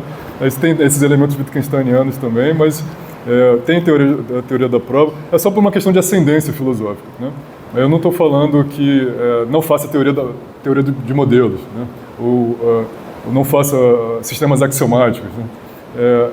Eu tenho uma espécie de teoria filosófica de base, onde eu desloco a importância e uma ascendência filosófica, e eu, assim como pessoas podem desenvolver alguma teoria sobre representação a partir do que a gente está fazendo, acho que a gente poderia revisitar a teoria dos modelos ou sistemas axiomáticos a partir da noção de jogos, por exemplo. Ela é rica o suficiente para desenvolver, não é arbitrário, mas tem elementos contingentes e históricos, né, de ascendência em relação a isso. Acho que, então, tem um elemento filosófico que eu aprendo com o Luiz Carlos, e lógico também, mas também o Luiz Carlos Pereira, mas também tem esse elemento de dinâmica de grupo. Assim, bem ou mal, acho que aprendi, acho que essas duas coisas, assim, né, tentar formar alunos que são meus coautores, entende? São colaboradores. Eu acho que vi muito o Luiz Carlos fazendo uma coisa como essa, de perto, né? Assim, como jovem, não sou mais jovem, mas eu acho que grandes professores como a Ítala também fazem algo como isso. Não, a Ítala tem grandes alunos que são grandes coautores, né? Que são grandes professores agora também. Mas, Marcos, você sabe que eu aprendi muito isso com o Newton da Costa. Não, acho que grandes professores fazem isso. O Newton foi um grande professor e um abraço sempre aberto, braços abertos, sempre para nos abraçar. Então, eu tenho colegas e tive colegas, você também, que sempre disputaram muito entre si. E sempre disputaram com os estudantes também. Eu nunca vi o Newton deixar de ficar feliz se um aluno dele tivesse um sucesso. Eu nunca vi o Newton deixar de nos apoiar ou apoiar um aluno quando o aluno pedia ou falava alguma coisa. Esse Hércules Feitosa foi meu primeiro aluno de doutorado. A gente tem vários artigos, essa teoria de traduções eu praticamente desenvolvi com Hércules. A tese de doutorado do Hércules foi a primeira tese de um aluno de doutorado meu na Unicamp. Fazia tempo que o Newton não ia, ele já morava em Florianópolis. E ele foi. Então, no ato de defesa, a sala estava bastante cheia, porque os alunos, o pessoal queria conhecer o Newton pessoalmente. Fazia tempo que ele não ia. E o Hércules estava super nervoso. Apresentou o trabalho e tal. Quando eu dei a palavra para o Newton olhou ele tem um sotaque curitibano, né? Ele olhou, eu sempre me lembro disso. Ele olhou para o Hércules e disse assim: olha, eu gostei muito da sua tese, viu, rapaz? Rapaz, ele falava muito rapaz. Eu gostei muito da sua tese. Você apresentou muito bem. Eu vou fazer algumas considerações, mas para ajudar, para contribuir para o seu trabalho futuro. Mas eu estou vendo que você está nervoso, rapaz. Não fique não. Não fique não. Você é filho da Ítala. A Ítala é minha filha. Você é meu neto. Eu estou julgando meu neto. Então eu já quero dizer a você, parabéns, você vai tirar 10 comigo e eu estou aqui como avô seu. Achei tão bonito isso. Não é? Assim, dependendo da relação familiar, pode ficar. Não, mas ali ela foi bonita. Algumas coisas. Teve um outro dia que tinha um colega meu, super bacana, competente, Newton lá no CLE, nós estávamos descendo a escada, eu me lembro muito disso. O meu colega começou a criticar outros colegas. E o Newton começou a ficar incomodado. Nós estamos descendo a escada, estava Newton, eu e meu colega. Newton olha para trás e fala assim: o que é isso, rapaz? O sucesso lhe subiu a cabeça? Ou seja, foi uma crítica violenta. Para de criticar, né? O que é isso? Você está se achando bom demais e começa a criticar os que vêm após você. Quer dizer, o Newton fala isso. O Newton é super genial, mas assim, era super acolhedor e sempre procurou ajudar quando nós chegávamos, quando nós pedíamos um auxílio, quando tinha alguma coisa para corrigir. As críticas dele eram carinhosas, positivas, sabe? Eu me lembro meu primeiro artigo, quando eu mostrei para ele, ele dizia assim: o que é isso, Ítala? Isso está parecendo inglês de polonês? Eu tinha achado lindo o artigo. Lindo. Tem que escrever de novo. Era assim. Eu, infelizmente, não tive muito contato. Teve um EBL, eu acho que foi o primeiro EBL que eu fui em Paraty, né? Isso. A experiência formativa da coisa. Que Isso deve ter mais de 20 anos, isso, né?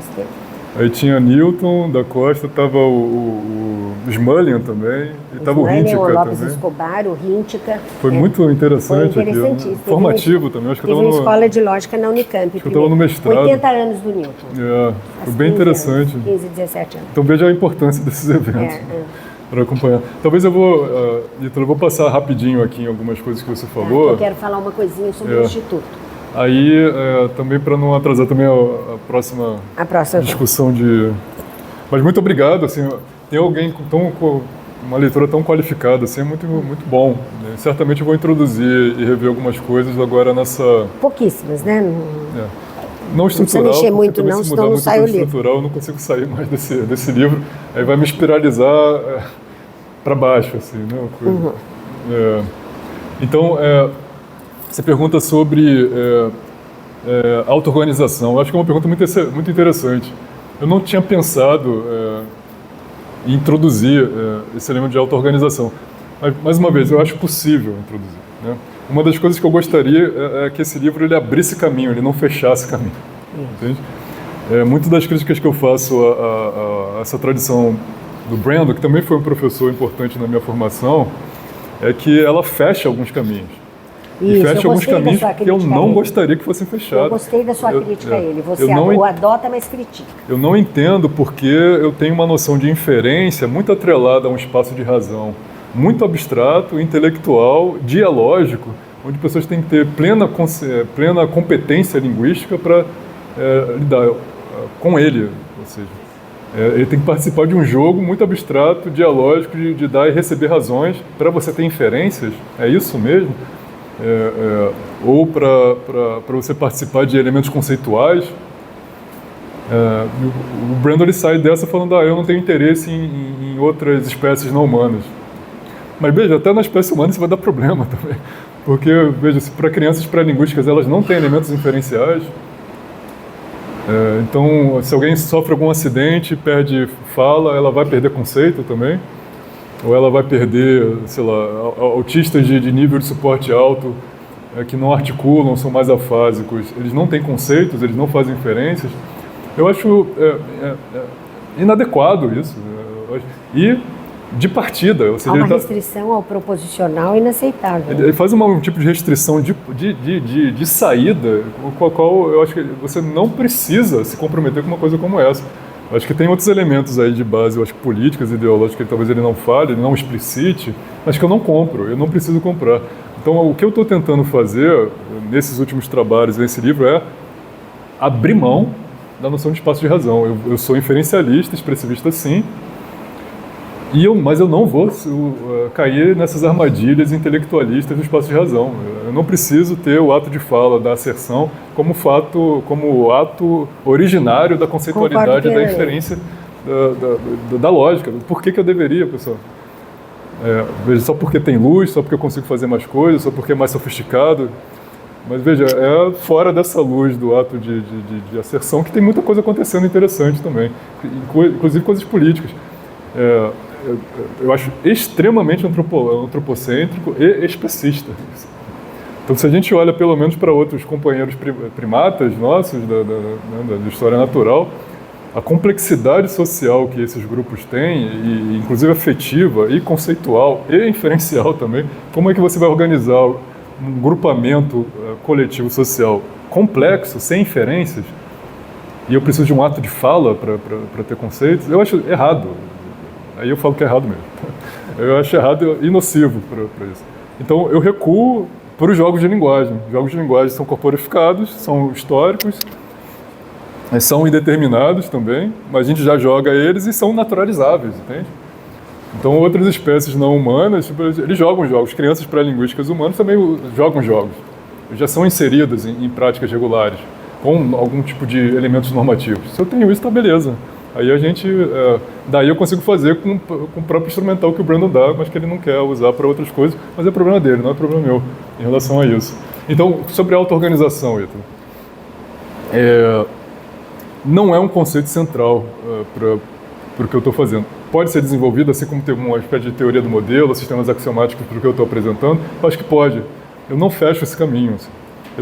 Eu só me vejo como limitado para fazer. Põe uma nota de rodapé no livro, para não ter que explicar muito. Eu acho que tem Põe nota de rodapé. Que possa vir outros e fazerem melhor em relação a isso, mas não é um caminho fechado, é um caminho que pode ser trilhado nessa floresta que a gente está metido. Assim, né? Abre esse caminho. Assim, essa tradição nativista, autopoética, ou de auto-organização, não é a minha tradição, entende? A minha tradição do nativismo é uma tradição mais voltada para esses elementos ecológicos, da psicologia ecológica. Né? Mas é fundamentalmente processo auto-organizado. Acho que pode ser lido, acho que é um conceito que pode ser introduzido. Né? Então, por exemplo, o conceito de affordance, ele já está nessa tradição ecológica. Eu só faço uma espécie de rearranjo para permitir a naturalização de um espaço de razão que não precisava ser esse espaço abstrato e nem só de razão, entende? Então, eu estou usando elementos ecológicos como uma estratégia conceitual filosófica para eu naturalizar o inferencialismo. Eu quero que esse inferencialismo ele esteja no mundo, e no mundo natural, em continuidade com outras espécies não humanas. Né? Eu não sei muito bem como vai ser feito isso, mas é possível ser feito. Eu estou dando uma teoria do significado que permite que isso seja feito. né? Eu acho que tem que ter mais né?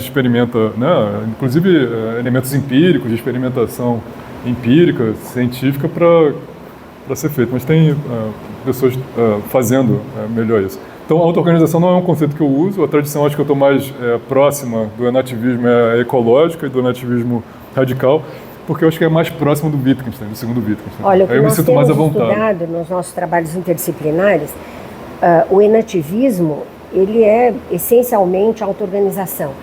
A autopoiese é uma auto-organização muito fraca.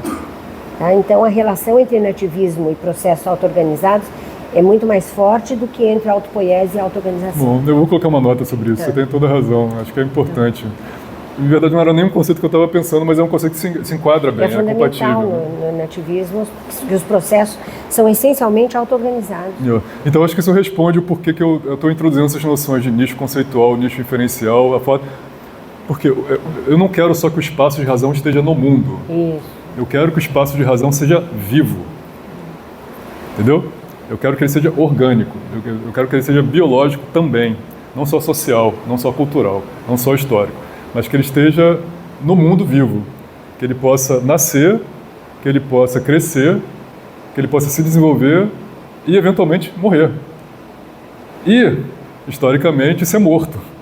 Como é o caso de nichos conceituais de grupos minorizados, entende? Ou de epistemicídios. De epistemicídio, ou de povos originários. Isso é um nicho conceitual sendo exterminado, entende? Morto. Ele cresce, desenvolve, preserva. E eu ainda acho que essa noção de nicho é muito fantástica, porque ela permite elementos de cuidado. Tem um elemento afetivo importante, você cuida do nicho, para que ele não morra, porque ele é instável. Ele sustenta você, mas você tem que sustentar o nicho também. As suas ações para que o nicho possa sustentar você. Então tem esses elementos de espiralização também, né? Então um nicho que não é cuidado, ele morre. É uma sabedoria animal cuidar dos nichos onde ele está inserido. Ele não vai degradar o nicho, porque ele também vai junto se o nicho for, né? Então é como se a gente deveria cuidar dos nossos jogos de linguagem como a gente cuida como animais cuidam do nicho onde ele habita. Então tem uma noção de talvez ética de fundo, né, em relação a isso. Então é me afastar do espaço de razão e introduzir esses elementos para permitir a naturalização disso. Acho que só um último comentário, o 2. Eu acho que, assim como eu falei com o professor Eros Carvalho, uma coisa que eu fico particularmente satisfeito com esse livro é poder ter organizado esses três problemas conjuntamente. Eu acho que é a primeira vez que esses três problemas epistêmicos, epistemológicos, em filosofia da lógica, não é só usar em filosofia da lógica, mas organizá-lo como um problema epistêmico em lógica também, né? Organizar juntos, né? Com uma certa integração e tentar enfrentar esses problemas, que é o problema, né, como você apontou, da tartaruga de Aquiles, o problema do trilema de Agripa, que é alguma coisa que eu sou fascinado há muitos anos já, né?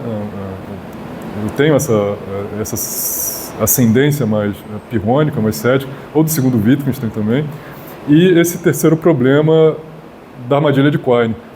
A armadilha, ela se enquadra muito bem nessa tradição neopragmatista periférica, porque o que a gente está tentando evitar não é falar que é falso, é falar que isso é armadilha, a gente pode cair numa coisa como essa.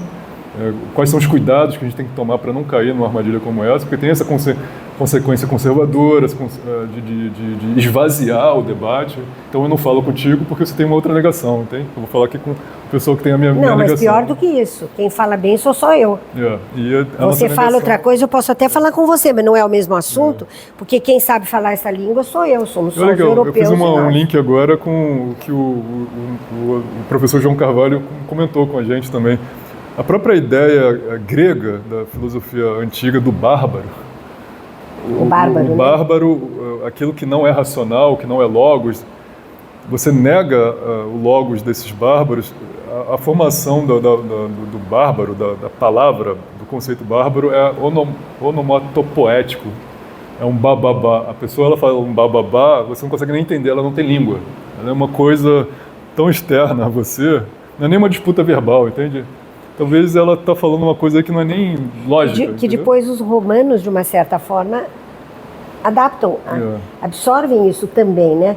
Os bárbaros são os povos que vêm de fora e que não têm a cultura isso não romana. é tolerável, não tem por que a gente tolerar um negócio desse, entende? Nós somos os bárbaros. É uma inversão agora é reverter isso. Reverter em qual sentido? Tem esse jogo de linguagem civilizado e bárbaro, esses civilizados aí agora vão ter que olhar pra gente para entender para onde a filosofia está indo. Exatamente. Se eles não olharem pra gente, o problema é deles, a gente vai continuar fazendo o negócio. Exatamente. É reverter esse encantamento da gente ter que ficar correndo atrás, o bárbaro correndo atrás desse civilizado. Em verdade, civilizados que são esses bárbaros esquisitos aí, que estão massacrando historicamente, se achando superior e se beneficiando hoje, né? Continuam se beneficiando. Das consequências materiais de ter massacrado, de ter feito uma filosofia que justifica o massacre daquilo que é diferente. Então, muito ruim todas essas coisas. Aí, para terminar, o neopragmatismo periférico, a árvore de formação desse conceito, ou dessa expressão, não é pragmatismo periférico e depois neopragmatismo periférico. Porque eu acho que não existia pragmatismo periférico. Entende? Eu não sei por que alguém não fez um negócio desse, mas talvez sejam elementos colonialistas aí. E de viralatismo nosso, né? De não ficar pensando em adaptar o pragmatismo para a gente, né? Então a árvore de formação não é pragmatismo periférico e depois vira neopragmatismo periférico, em verdade tem um neopragmatismo, que é essa tradição do Brandon, talvez do segundo Wittgenstein, do Roth e tal, que tem lá as suas limitações, mas tem várias coisas muito interessantes.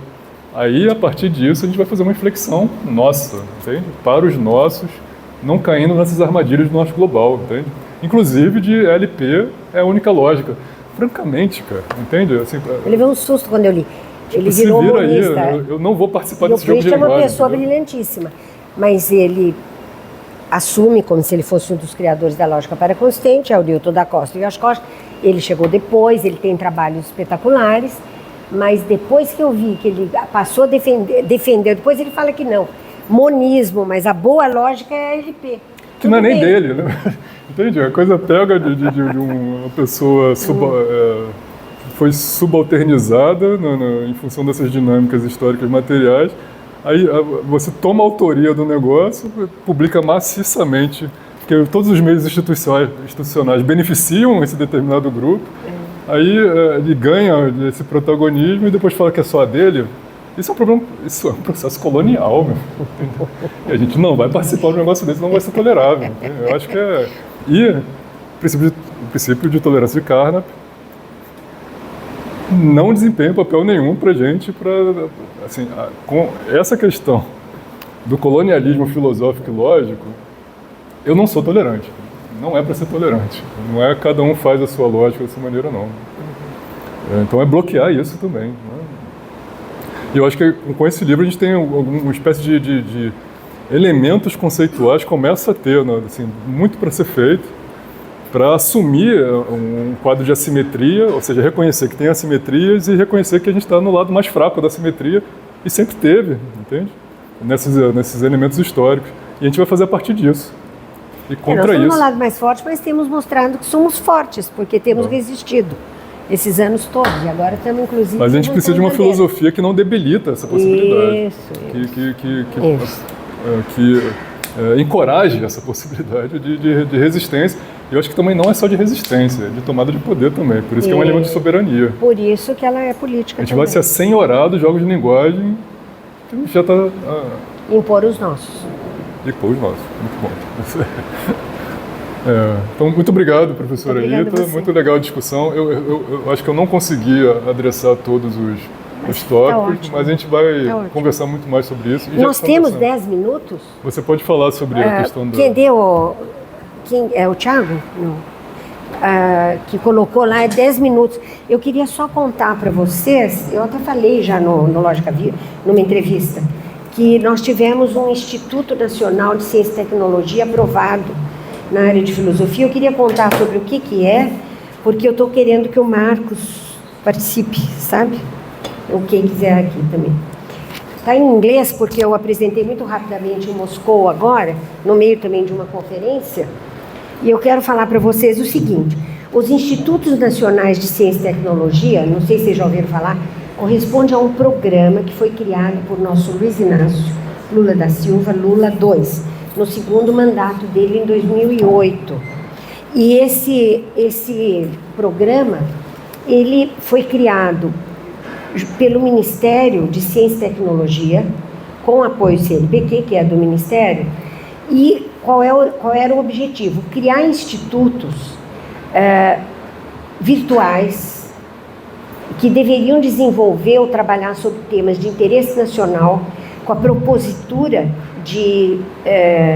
com discussão de questões e apresentação de propostas que pudessem contribuir para políticas públicas e para a solução de problemas nacionais. E qual é a ideia do Instituto Nacional? É a ideia de que ele teria uma sede física numa instituição de nome, de qualidade acadêmica, mas necessariamente ele tem que abranger e absorver pesquisadores e grupos de trabalho nas mais diversas regiões do país. Então, em 2008, isso foi aprovado, foram criados vários institutos nacionais e a proposta de criação dos institutos tinha uma cláusula que a cada 4 anos, criado o instituto, tinha que ser feito um processo de avaliação. Para esse instituto continuar a ter verba, continuar para ele, ou o trabalho dele ser considerado finalizado. Não é que ele ia ser acabado, mas o trabalho finalizado, o instituto não tem mais verba, e aqueles em condições de continuidade do trabalho proporiam isso, seriam aprovadas ou não essas continuidades. Então, em 2008 foram criados institutos, houve um processo avaliatório. A Dilma, a presidenta Dilma, durante o mandato dela, eu acho que foi em 2012, foram criados novos institutos.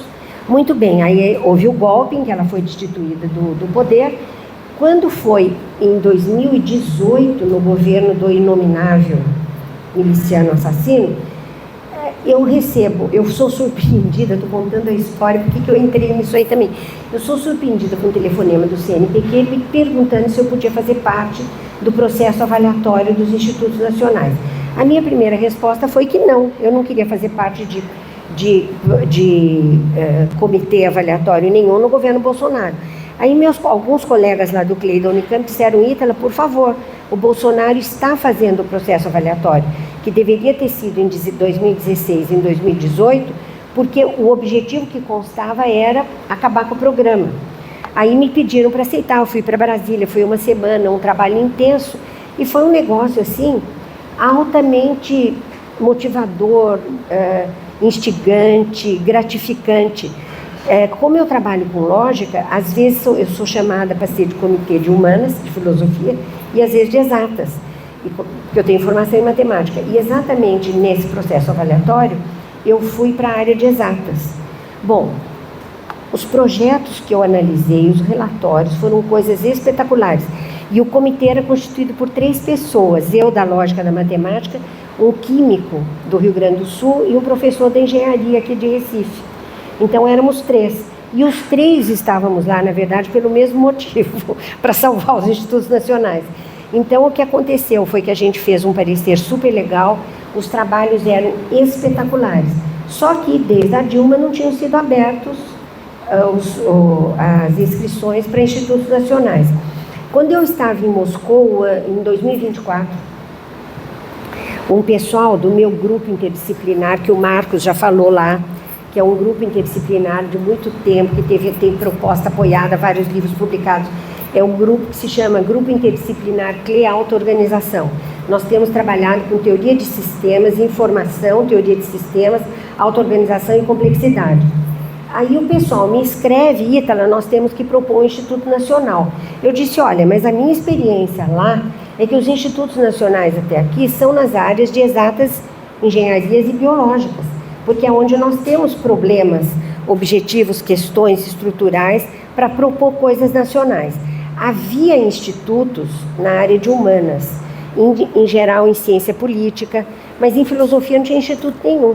Em resumo, a gente resolveu fazer uma proposta de um Instituto Nacional de Ciência e Tecnologia na área de filosofia. Nós propusemos em filosofia.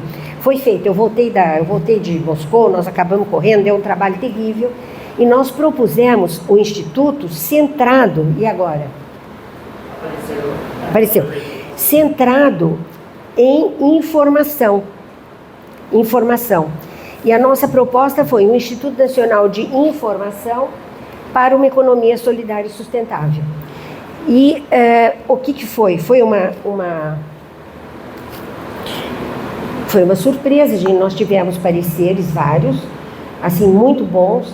Nós tivemos uma nota que foi tipo 9,60 e não sei quanto, o Instituto foi aprovado, a gente recebeu uma verba, e nesse ano, como o Lula abriu, a ideia é que havia verba, acho que para uns 120 institutos. Os antigos tinham que se propor de novo para a continuidade, 100 e poucos, mas o Lula conseguiu que as fundações estaduais também contribuíssem. E a CAPES contribuiu, o Ministério de Ciência e Tecnologia, o Ministério da Saúde e fundações. A FAPESP contribuiu, então o que aconteceu? Foram aprovados, acho que 160 e poucos institutos em última análise, com uma verba grande, e a gente teve esse instituto aprovado, sediado no CLE, e eu sou coordenadora. E aí, vendo todos os institutos aprovados, teve 3 na área de filosofia. O da Unicamp, o do CLE, o da Bahia, da Universidade Federal da Bahia, cujo coordenador é o João Carlos, que foi reitor, que acho que, eu não sei se está tendo eleição, se ele já ganhou, está concorrendo de novo, foi reitor, e um no Rio Grande do Sul, coordenado pelo Nitamar. O da Bahia é sobre o tema ciência e democracia, o nosso é informação para a economia, e o do Rio Grande do Sul é sobre inteligência artificial. E ele vai ser ligado à PUC na PUC Rio Grande do Sul, na filosofia da PUC. A PUC tem um órgão, um laboratório muito importante de ciências neurais, de redes neurais, de ciência cognitiva, de neurociências. E o grupo lá da filosofia, em filosofia, é sobre a inteligência artificial e redes neurais. Então, o grupo que foi aprovado em filosofia lá é conectado com o laboratório de neurociências da PUC Rio Grande do Sul, que é muito bom. Então, vejam, nós tivemos 3 institutos em filosofia pela primeira vez aprovados, mas vejam qual é o papel da normatividade, viu, Marcos? Os 3 institutos em filosofia, ninguém foi aprovado de vamos estudar Descartes, vamos estudar Kant, vamos estudar Quine. Foram aprovados em que sentido? Vamos pensar numa filosofia periférica em benefício da solução de problemas contemporâneos da sociedade brasileira. Essa é a minha interpretação.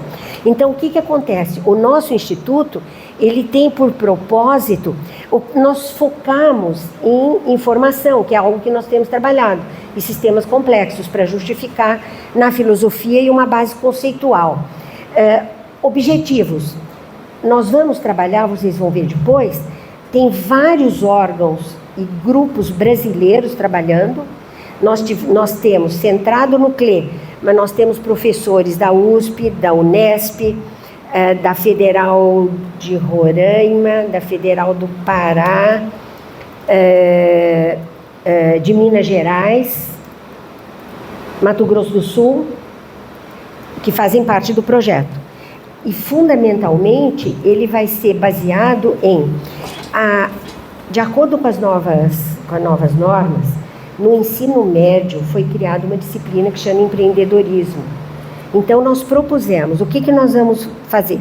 Nós vamos ter um grupo, uma direção, lá no Centro de Lógica, que vai cuidar, nós vamos criar na coleção CLE uma série especial que vai ser ligada à produção de conteúdo do grupo, aí que a gente quer que você entre também. Quem vai coordenar é a Nádia Farage. A gente já tem textos que vão ser publicados. Talvez a gente pudesse colocar esse livro já na série, né? Na série. E o que teve de novidade, que eu acho que é por isso que o projeto foi aprovado? Nós nos propusemos a criar núcleos. No momento, nós estamos já começando o trabalho, era para começar a partir de março. Nós estamos com 12 núcleos. Esses núcleos vão ser locais. Então, nós já temos criado, já comunicado ao CNPq, o núcleo Campinas, Unicamp, núcleo Botucatu, metade em São Paulo, né, por causa da sede, núcleo Campinas, núcleo Botucatu, núcleo Marília, Núcleo Sumaré, Núcleo Jales, que é uma cidade do interior de São Paulo. Nós temos um núcleo Mato Grosso do Sul, núcleo Belo Horizonte, núcleo do Pará, nós temos 2, em Belém, que é numa cidade perto de Belém, e núcleo Marabá, e temos um núcleo em Roraima. O núcleo de Roraima vai trabalhar com 2 comunidades indígenas. Então, qual é a ideia? Nós temos um coordenador do núcleo, no caso da Unicamp, o coordenador é o Fábio Bertato, que é um professor, que foi meu aluno, diretor do CLE, e esses núcleos, fundamentalmente, eles vão atuar em escolas do ensino médio.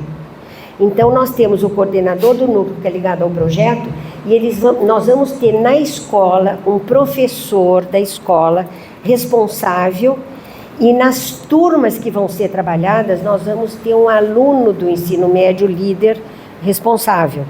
E qual é o objetivo? Atuar via essa tal disciplina de empreendedorismo, que nós vamos tentar trabalhar com uma economia empreendedora, mas que seja sustentável e solidária.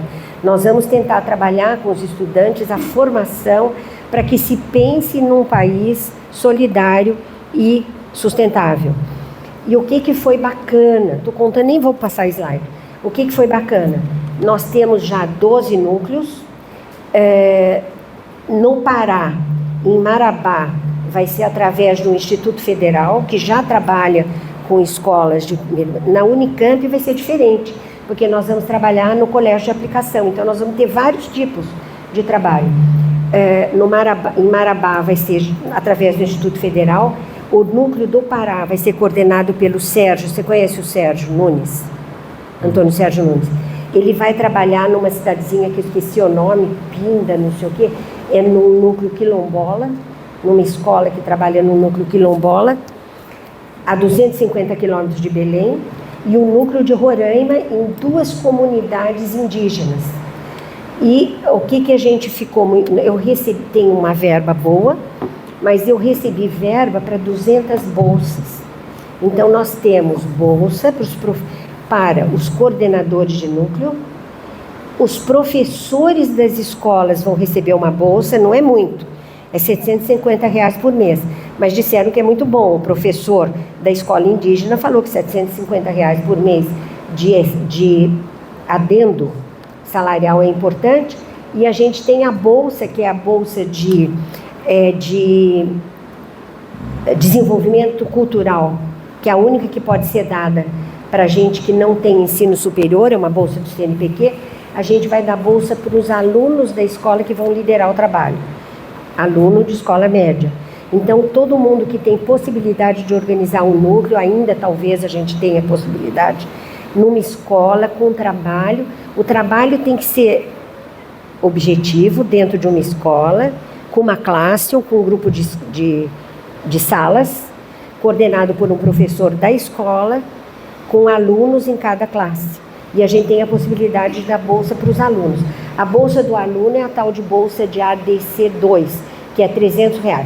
Aí o coordenador de São Paulo, que lidou com o grupo lá das escolas indígenas, me contatou e falou que para eles achavam que isso era um grande problema, que bolsa de R$300 por mês nessas comunidades indígenas é bastante dinheiro, que as famílias recebem no limite Bolsa Família, e que talvez não fosse bom dar a bolsa para o aluno, porque ia fazer uma diferenciação entre alunos. Eu falei, tá bom, então vamos discutir isso. Mas daí, quando a professora da escola, que é uma professora indígena que tem mestrado em antropologia, quando ela conversou comigo, ela disse, não, é super importante, porque nós vamos chamar atenção sobre a importância de uma liderança, e esse aluno líder vai ganhar uma bolsa por mês, porque ele vai ter responsabilidade, ele vai trabalhar, ele vai mostrar resultado, e para ele é importante também poder levar isso para a família. Então, aquela observação que não seria bom da bolsa, já caiu também. Em algumas das escolas, por exemplo, no núcleo de Belém, que vai atuar nessa comunidade quilombola, o professor Sérgio me pediu que, em vez de bolsa para um aluno, nós dessemos bolsa para 3 alunos, porque eles vão lidar com 3 salas, com mais alunos. E eles vão fazer reuniões de uma semana a cada 2 meses. Vão ficar lá na comunidade. Tem bolsa de iniciação científica, porque o professor da universidade que vai coordenar, ele vai poder ter seus alunos de iniciação científica trabalhando nisso. E tem bolsa de iniciação, bolsa de mestrado não, esse projeto não deu para ninguém, mas deu bolsa de doutorado. E quem deu bolsa de doutorado foi a CAPES. Foi feito um acordo do Ministério, do CNPq com a CAPES, e a CAPES escolheu entre os 160 núcleos, 80, nós fomos escolhidos, e para cada um dos 80 deu 2 bolsas de doutorado. Mas tem que ser doutorado com tema ligado ao projeto, o que é bacana. Recebi bolsas de pós-doc, também 12 bolsas de pós-doutorado, possibilitando um período no exterior, desde que seja trabalho no tema. E recebemos bolsa de professor visitante também. Então tem bolsa de visitante, de pós-doc, bolsas de extensão. O grosso foi bolsa. O que nós vamos fazer? Não no primeiro ano, são 5 anos o projeto. A partir do segundo ano, nós vamos, já no primeiro ano, no segundo semestre agora, nós vamos ter uma oficina de formação. Uma oficina que a gente vai coordenar no CLE e da qual vão participar todos os envolvidos no projeto. Os professores coordenadores de núcleo, coordenadores de escola e alunos líderes.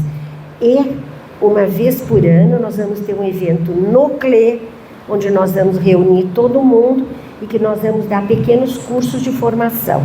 Nós não sabemos ainda como vão ser os cursos de formação, porque eles vão ser auto-organizados, gerados pelo exercício, pelo desenvolvimento do projeto. E aí, para esse curso, nós vamos convidar pessoas, etc. Ao lado disso, nós vamos ter um núcleo que se chama, um núcleo dentro, que não é dos núcleos 12 de formação, que se chama Erva Daninha, que é onde a gente vai fazer produção de conteúdo relativo ao tema. Produção de conteúdo é o quê? O que significa produção de conteúdo? Significa, esse grupo vai ajudar na preparação das oficinas e dos cursos, uma vez por ano. Esse aí nós vamos levar para o CLE, porque daí eu tenho dinheiro para fazer o evento no CLE. E ele vai produzir trabalhos, livros, artigos, nós vamos publicar coisas. Tá bom? Então é isso, eu queria contar para vocês que eu acho um projeto bacana, importante para o país, né? E acho que a gente talvez possa ter resultados positivos nisso aí. E, bom, eu sou lógica, matemática, abstrata, né? Trabalho com coisa que não tem nada a ver, mas a gente tem feito o possível para contribuir, né? E acho que isso aí é um projeto que nós vamos usar a competência, a experiência, o que a gente já fez de bom em termos abstratos de ciência, aplicado neopragmatisticamente, né? Periférico. Periférico, porque os nossos núcleos estão espalhados. Marcos, eu queria que você entrasse no projeto e depois, se você puder envolver estudantes, a gente tem como incorporar também. Eu já coloquei você no projeto, você não sabe. Você está no Erva Daninha, por enquanto, tá? Muito obrigado. Porque você é uma erva daninha. Que legal.